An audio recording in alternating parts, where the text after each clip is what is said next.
Do you want to solve Sudoku the right way? I'll give you my top 5 tips to solve Sudoku fast using just your mobile phone. Greetings, friend. This is Timberlake here from Smart Hobbies. I'm going to show you my top 5 tips to solve Sudoku the right way. First, let's open up Sudoku Pro number game and start a new game. I'll just go on the beginner level. Okay, for those of you not that familiar with the rules of Sudoku, you can go right here in the app to how to play. And in Sudoku, basically in every 3x3 block, every row and every column, the numbers 1 through 9 can only appear once. So you notice that when I say row, that is the orange that you can see right here. The red is a column, goes vertical, and then the green box at the bottom left, that's a block. All those comprise the digits 1 through 9, and that's how you play Sudoku. Also use the term house to talk about any row, column, or block. And digits are numbers that are given that you can see. And then candidates, when I talk about candidates, I'm talking about the possibilities for a particular cell until we solve it. Okay, I'll do the rest of the how to play as I go along. So this is our first puzzle. And my first big tip I want to give to you is called cross-hatching.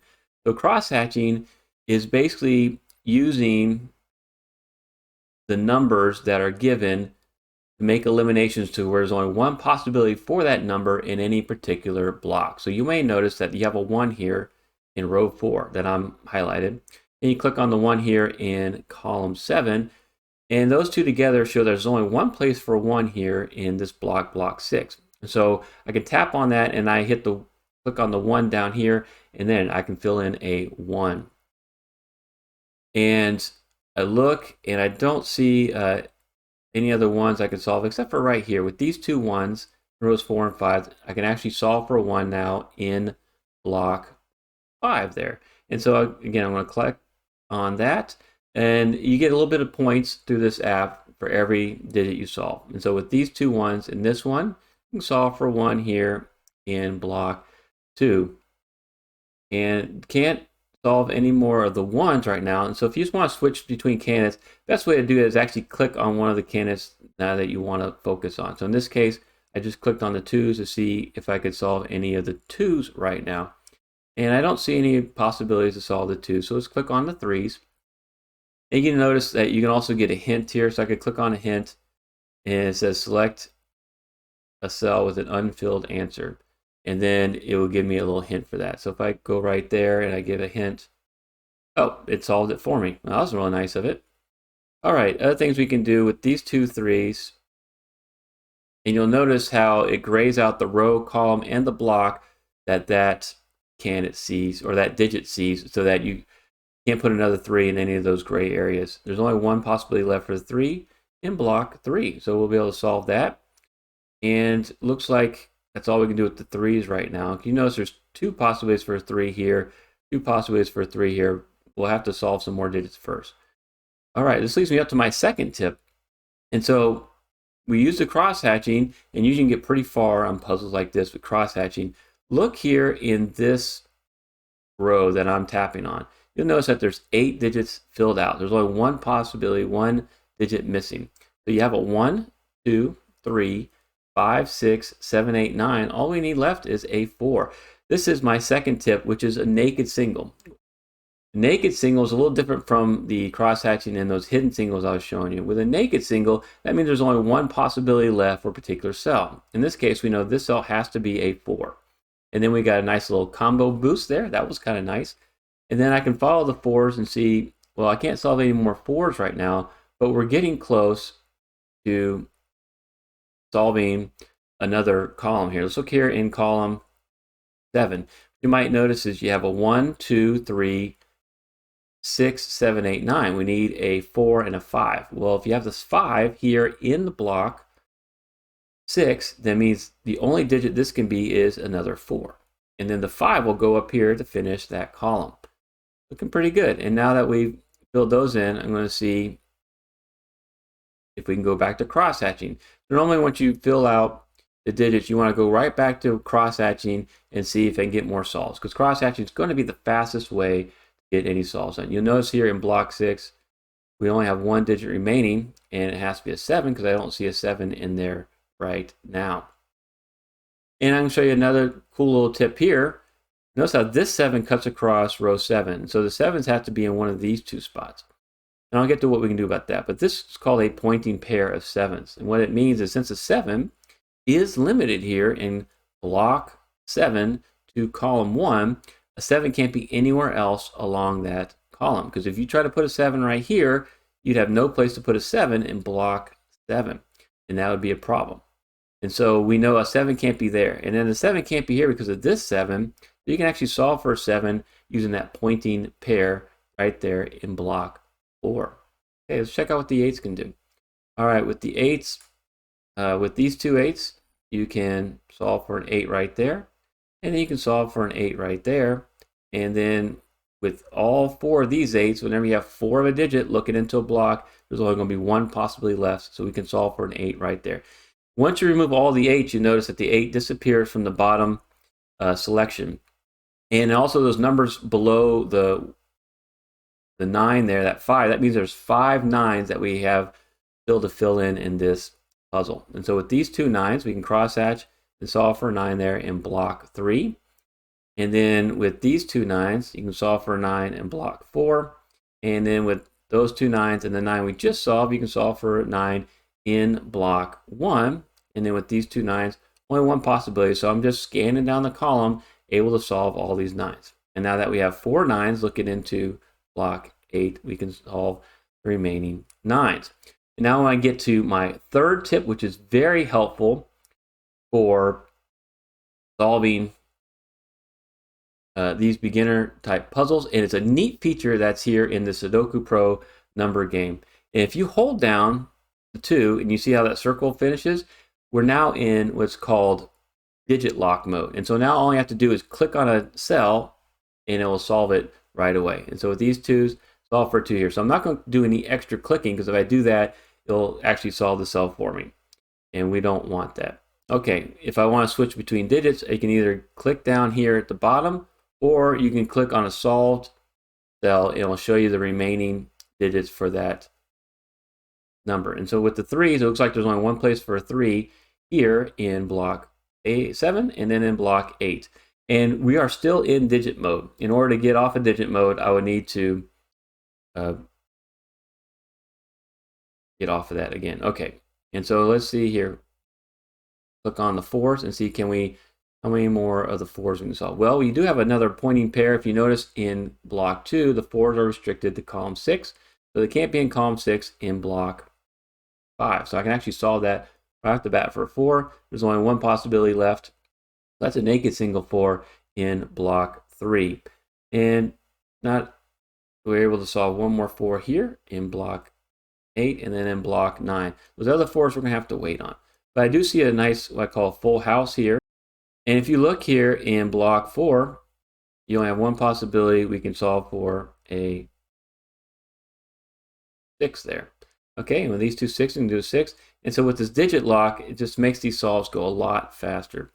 And with the 7s, only 1 7 in block 7, and then in block 9. Now we go on to the 1s. The 1 right there, and a 1 right here. And maybe you're wondering, hey, Timberlake, what happens if you put in the wrong digit? What happens? Well, if I put a 1 right there, you'll notice there's already 1s in those row column. And so it gives me a red mark, and then I lose a heart. So I went down to 2 hearts. I got 3 possibilities, 3 mistakes I can make and keep solving the puzzle. So undo that, put it in the right spot, and then you move on. If I did all 3, then we'd be lost in that puzzle. So there's a 2, and then we can do our last 2 here in block 5. It automatically switches to the next digit, which just makes it a lot faster. You'll notice we're going to score a lot more points here as we move down and fill out the rest of these cells. Awesome job. Now you can help me with the next puzzle, and I'll reveal my other 2 secrets. And before I reveal my last 2 tips, I do want to tell you more about the sponsor of this video, Hungry Studio. Hungry Studio, they're one of the top 2 free puzzle app companies in the world. These are the guys that created Block Blast, another fun game that I enjoy when I'm not making Sudoku videos. There are several features I like about Sudoku Pro number game. First, I can choose my theme. You go to the settings and hit themes, and I'm in a traditional white, but you could do brown, green, or even what I call the midnight version. Second, you can choose from several difficulty levels. And let's get back here, and I'll get back to my normal theme. And so when you're picking a game, you can do beginner, novice, intermediate, advanced, expert, or master. It even keeps all of your statistics for you in these different difficulty levels. So if I want to practice cross-hatching or no-mark solving, I'm going to go for the novice or beginner levels. But if I'm in the mood for more advanced strategies, I can go for expert or even master. And third, I like the options of competing in daily or special challenges. For the daily, you can complete today's challenge, which I'll show you in a second, or you can go back and complete any of the previous challenges from that month. The limited challenges, like this Leo, adds more variety, and it's only available for a limited time. So I got 2 days and 9 hours to finish this up. I better hurry up if I want to finish Leo. And last but not least, I love the price. Sudoku Pro is completely free. So what are you waiting for? Check out the link in the description to see how you can download Sudoku Pro number game for your iPhone or Android. And now you can help me solve today's daily challenge. Okay, so we're on the 30th of July. Here is the challenge. And this puzzle is going to be a little bit harder than the beginner one I showed you already. We do want to start with that cross-hatching. You'll notice there's only one place for a 1 in block 7. And then you have one place for a 1 now here in block 5. All right, looking at the 2s, I see the 2s right here. In this 2, there's only one place for a 2 in block 2. And with these 2s, one place for a 2 in block 1. All right, now moving on to the 3s. And so far, we're doing really well. And now I want to give you my third tip. This is called Snyder notation. And so if you are not able to solve all of a particular digit in a block, you can make some markings for it. So let's look here in block 5. You notice with this 3 and this 3, only 2 possibilities are 3. So you take this notes function and you turn it on. And now when I put a 3, it's not going to solve the cell for 3. It's going to give me a mark. And so if I am able to solve one of these cells, I can solve the other one right away for a 3. It also gives me an idea and you an idea of some restrictions that are in this puzzle. If I take it off the marking mode, I can check these 2 3s out. We can solve for a 3 here in block 9. And if I wanted to make some more marks, we're actually going to be able to use these marks to make a nice little solve here in just a second. So let's go here to the 4s, and we'll notice that there's only 2 possibilities for 4 up here. And this is going to be my 5th tip. So let's go here and mark the 4 right there and the 4 right there. You'll notice there's only one other possibility that can be in block 3, right? You have a 1, 2, 3, 5, 7, 8, 9. We have 4 or a 6. So I can put a 6 right there and put a 6 right there, and that forms a naked pair. And so now we have a naked pair. We know those 2 cells cannot contain anything else. There only can be a 4 or a 6. Now, if you want to do another solve here, let's look across row 1. We have a 1, 2, 3, 5, 7, 9. Now I'm looking at the columns. I'll notice that a 4 can't be in this spot, and a 4 can't be there, but it can be in this cell. So I can actually solve that cell now for a 4.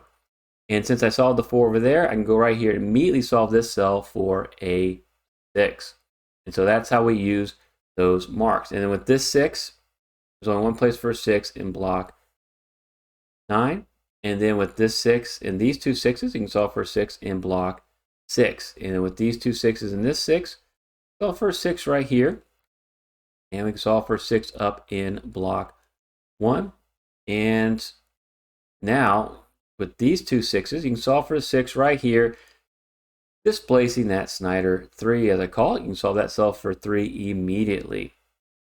And then what we can do is we're going to be able to make a solve here using some of the notation. You notice that this can be a 3 and that can be a 3, block 1. And then in block 4, that can be a 3 and that can be a 3. And so in this situation, you see that the 3s are restricted to column 1 and 3 in blocks 1 and 4. So that means the 3 has to be in column 2 here in block 7, right? And since you have a 3 right there, we can solve this cell right away for a 3. Using that notation, you can notice that and get to solving a little bit quicker. Okay, I noticed that in block 9, there's only one possibility remaining, so I can go and solve this for an 8. And then with these two 8s, solve for an 8 right there. And then let's look at our 9s. Where can we solve a 9? We can solve for a 9 right here. And then we can solve for a 9 right there. Let's turn on our digit lock mode and solve for another 9 in block 7. And then we can solve for a 9 in block 2. So one place left for a 9, it has to be down there. And now we only have 2 more 3s to do. We can't do the 3s yet because of our marking. I saw that pretty quickly. But we can use a pointing pair in the 4s, right, to know that the 4s are restricted to row 8 in block 7. And so with this 4 and that 4, we can solve that for a 4. So I'll just switch off of the note mode and actually solve that for a 4. And then with this 4, we can solve for a 4 right here, displacing that Snyder 3, allowing you to solve for a 3 right there.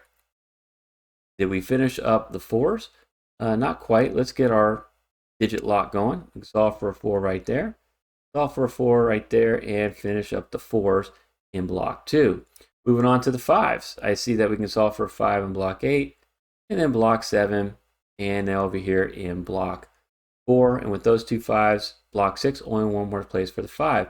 We only have one 6 remaining, so we know we can solve the 6. That's done. How about the 7s? Ooh, only one place for 7 there. Solve for 7 in block 4, block 5, and block 6. That's going to allow you to solve in block 8 and then finish up in block 2. The last digit in 8, just got to fill in all the empty squares. Outstanding job. Thank you so much for helping me. Now see how quickly you can solve this next puzzle using the tips I just gave you. Thank you so much, Hungry Studio, for sponsoring this video, and I want to thank you so much for watching.